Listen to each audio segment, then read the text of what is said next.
Movie की शुरुआत में हम एक फैमिली को देखते हैं जो समुंदर के रास्ते यूरोप जा रहे थे, जिसमें एक लड़का होता है जिसका नाम रिचर्ड होता है और एक लड़की जिसका नाम एमिली होता है और उसके अंकल होते हैं जिनका नाम पेडी है। जब वो शिप समुंदर के बीच में होती है तभी शिप में अचानक से आग लग जाती है।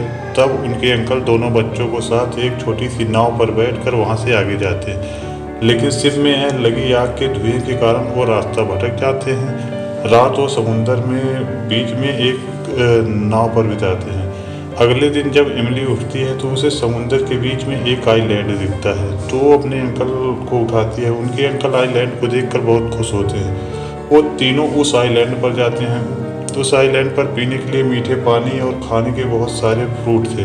वहीं पर रिचर्ड को पानी के साथ एक इंसान की खोपड़ी दिखती है, यानी कि यहाँ उनसे पहले भी कोई आया हुआ था।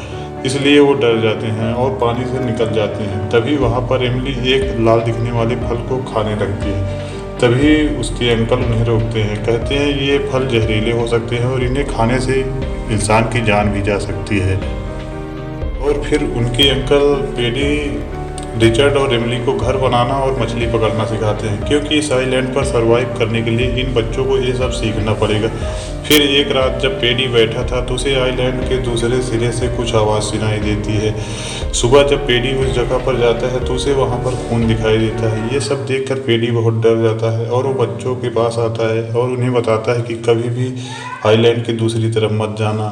अगले दिन वो खुद आइलैंड के दूसरी तरफ चला जाता है। जब सुबह होती है तो रिचर्ड और एमिली अपने अंकल पेडी को खोजने लगते हैं। तो एक जगह पर उनके अंकल पेडी ज़मीन पर पड़े दिखाई देते हैं। जब वो उन्हें उठाते हैं तो उन्हें पता चलता है कि उनके अंकल मर चुके हैं। ये देखकर दोनों बहुत डर जाते हैं और वो वहाँ से वापस दूसरे आइलैंड पर चले जाते हैं। वहाँ आकर वो पेडी के सिखाए तरीके से एक घर बनाते हैं और ऐसे ही अपना वक्त बिताने लगते हैं। उन्होंने अब उस आइलैंड पर रहना सीख लिया है और अब वो दोनों काफ़ी बड़े हो चुके हैं। ये दोनों एक दूसरे की तरफ आकर्षित हो रहे थे, लेकिन उनकी समझ में नहीं आ रहा था कि ऐसा क्यों हो रहा है। जब एक दिन एमिली नहा रही थी तब वो पानी में खून देखती है जो उसके प्राइवेट पार्ट से आ रहा था, जिसे देखकर एमिली बहुत डर जाती है। उसे नहीं पता होता कि ये उसका पहला पीरियड है। वो रिचर्ड को आवाज़ लगाती है। रिचर्ड जब वहाँ आता है तो वो पानी में खून देखता है, तो एमिली से पूछता है कि क्या हुआ। एमिली कहती है कि यहाँ से चले जाओ। मूवी के अगले सीन में जब रिचर्ड और एमिली बैठे होते हैं तो एमिली रिचर्ड से बताती है कि वो खून उसके प्राइवेट पार्ट से आ रहा था।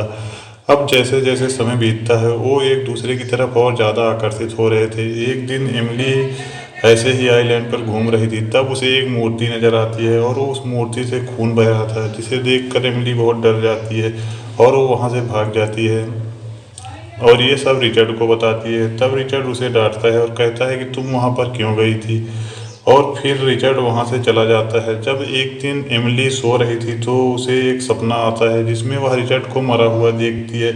तो वो सपना देखकर बहुत डर जाती है और रिचर्ड से लिपट जाती है और रिचर्ड से कहती है कि मुझे छोड़कर कभी मत जाना, और वो दोनों किस करने लगते हैं। किस करते हुए रिचर्ड अपनी फीलिंग्स को रोक नहीं पाता और वो एमिली पर छाने लगता है, जिससे एमिली गुस्सा होकर रिचर्ड के पास से चली जाती है। ये अगले सीन में जब एमिली सो रही थी तब रिचर्ड एमिली के करीब आता है और वो धीरे धीरे से उसे चट करने लगता है। तभी एमिली जाग जाती है और रिचर्ड को वहाँ से डांट कर भगा देती है। रिचर्ड एमिली के साथ घपाघप करना चाहता था, लेकिन एमिली ये सब समझ नहीं पा रही थी। मूवी के अगले सीन में रिचर्ड चुपके से अपने पप्पू के साथ खेल रहा था। तभी एमिली उसे अपने पप्पू के साथ खेलते हुए देख लेती है, लेकिन एमिली कुछ समझ नहीं पाती कि वो ऐसा क्यों कर रहा है। एक दिन रिचर्ड को समुद्र में एक शिप दिखाई देता है। वो भागकर आग जलाने की कोशिश करता है, जिससे वो उन लोगों का ध्यान अपनी तरफ आकर्षित कर सके, लेकिन उसके इस काम में एमिली उसकी कोई हेल्प नहीं करती हैं और वो शिप वहाँ से गुजर जाता है। जब रिचर्ड एमिली से इसका कारण पूछता है तब एमिली कहती है कि उसे यह जगह बहुत पसंद है और वो यहाँ से जाना नहीं चाहती है, लेकिन रिचर्ड यहाँ रहना नहीं चाहता है और इसलिए वो यहाँ से जाने की कोशिश करता है।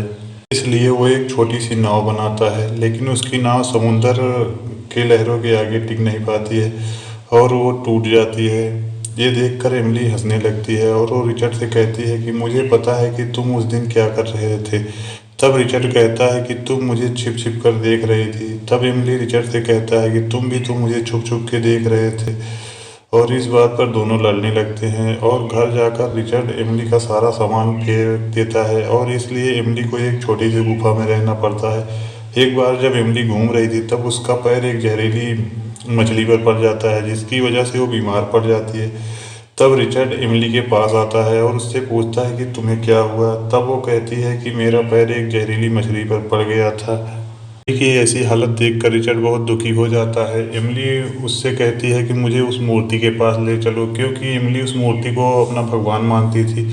तब रिचर्ड उसे उस मूर्ति के पास ले जाता है और रिचर्ड भगवान से प्रार्थना करता है कि एमिली जल्दी से ठीक हो जाए और थोड़ी देर वहाँ रहने से एमिली की हालत में सुधार होने लगता है। मूवी के अगले सीन में वो दोनों बैठकर फल खा रहे थे। तब वो दोनों एक दूसरे के बहुत नज़दीक आ जाते हैं और वो दोनों ज़बरदस्त किस करने लगते हैं। फिर वहीं पर झाड़ियों में वो भयंकर घपाघप करते हैं। अब वो दोनों बहुत खुश थे। अब कुछ दिनों बीत जाते हैं। एक दिन एमिली रिचर्ड से कहती है कि उसकी तबीयत कुछ ठीक नहीं है। वो कहती है कि उसके पेट में कुछ है। उसे यहाँ ये नहीं पता होता कि वो प्रेग्नेंट है, लेकिन ये दोनों को पता नहीं होता। अब कुछ दिन में बीत जाते हैं। एमिली एक बच्चे को जन्म दे दिया है जिससे ये दोनों बहुत खुश होते हैं, पर वो बच्चे से बहुत रो रहा था। तब रिचर्ड कहता है कि ये शायद भूखा है और वो इतना छोटा है कि ना कुछ खा सकता है ना पी सकता है। उनको कुछ भी नहीं समझ में आ रहा था कि वो क्या करें। फिर एमिली उसे अपने सीने से लगाती है तो बच्चा उसका दूध पीने लगता है और वो चुप हो जाता है। धीरे धीरे वो बच्चा बड़ा होने लगता है। एक दिन जब वो समुंदर के किनारे घूम रहे थे तब रिचर्ड के फादर उस आइलैंड के पास से गुजरते हैं। वो रिचर्ड को देख लेते हैं, लेकिन अब वो रिचर्ड को पहचान नहीं पाते हैं। उन्हें लगता है कि कोई आदिवासी है और वो वहाँ से चले जाते हैं। यहाँ रिचर्ड और एमिली भी उनको देख लेते हैं, पर वो यहीं रहना चाहते हैं। वो अब यहाँ बहुत खुश हैं। एक दिन वो लोग वहीं जाते हैं जहाँ वो पेडी के साथ पहली बार आए थे। तभी उनका बच्चा उस जहरीले फल को तोड़कर अपनी बोट में रख लेता है, जिसके बारे में उन दोनों को नहीं पता होता है। और वापस आते टाइम बच्चा गलती से नाव के पतवार को पानी में फेंक देता है। तो एमिली उसे लेने के लिए रिचर्ड को बुलाती है। जब रिचर्ड समुद्र में आता है तो एमिली देखती है कि रिचर्ड के पीछे एक शार्क आ रही है, इसलिए वो रिचर्ड को बचाने के लिए पतवार को फेंकती है, जिससे रिचर्ड तो बच जाता है, लेकिन बिना पतवार की उनकी नाव आइलैंड से दूर जा रही थी और वो समुंदर में भटक जाते हैं। अब उनके पास न पीने के लिए पानी है न खाने के लिए खाना है।